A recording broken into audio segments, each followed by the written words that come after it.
ഇതിപ്പോൾ Kerala government NSS വോളണ്ടിയേഴ്സിനെ വെച്ചിട്ട് പുനർജനി എന്നൊരു പദ്ധതി ആവിഷ്കരിച്ചിരിക്കുകയാണ്.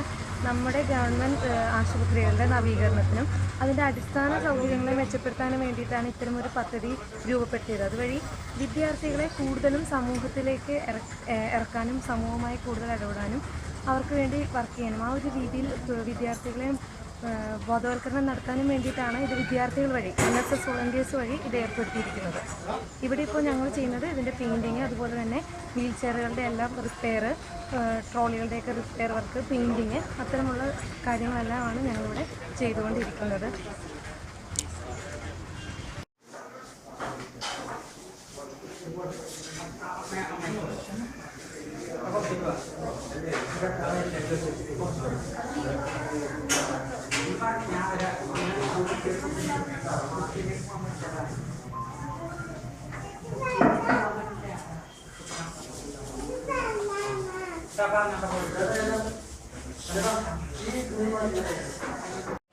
ഇതിപ്പോൾ 50ഓളം വിദ്യാർത്ഥികളുടെ ഒരു ഗ്രൂപ്പാണ് ഞങ്ങളിവിടെ വന്നിരിക്കുന്നത്. തേജസ് എഞ്ചിനീയറിംഗ് കോളേജിലെ 2 NSS യൂണിറ്റുകളുടെ നേതൃത്വത്തിൽ 50ഓളം വിദ്യാർത്ഥികളാണ് ഇവിടെ വർക്ക് ചെയ്യുന്നത്.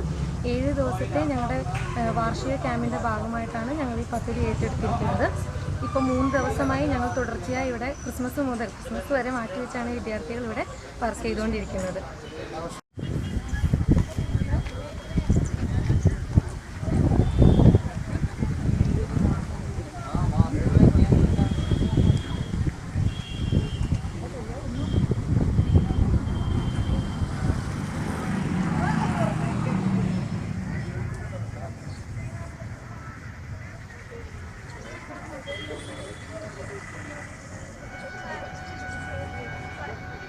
നേതൃത്വം കൊടുത്തുകൊണ്ടിരിക്കുന്നത് ഈ 2 NSS യൂണിറ്റുകളുടെ പ്രോഗ്രാം ഓഫീസറായ ജാക്സൺ സർ, അതുപോലെ വിപിൻ കൃഷ്ണ സർ, അതുപോലെ തന്നെ അസോസിയേറ്റ് പ്രോഗ്രാം ഓഫീസേഴ്സായ സനിത, അതുപോലെ തന്നെ മായശ്രീ, ഇത്രയും പേരാണ് ഇതിന് നേതൃത്വം കൊടുത്തുകൊണ്ടിരിക്കുന്നത്. അവർ കോളേജിലെ തന്നെ അസിസ്റ്റൻറ്റ് പ്രൊഫസർമാരാണ്. ഇവരുടെ നേതൃത്വത്തിലാണ് ഈ പദ്ധതി ഇവിടെ നടത്തിക്കൊണ്ടിരിക്കുന്നത്.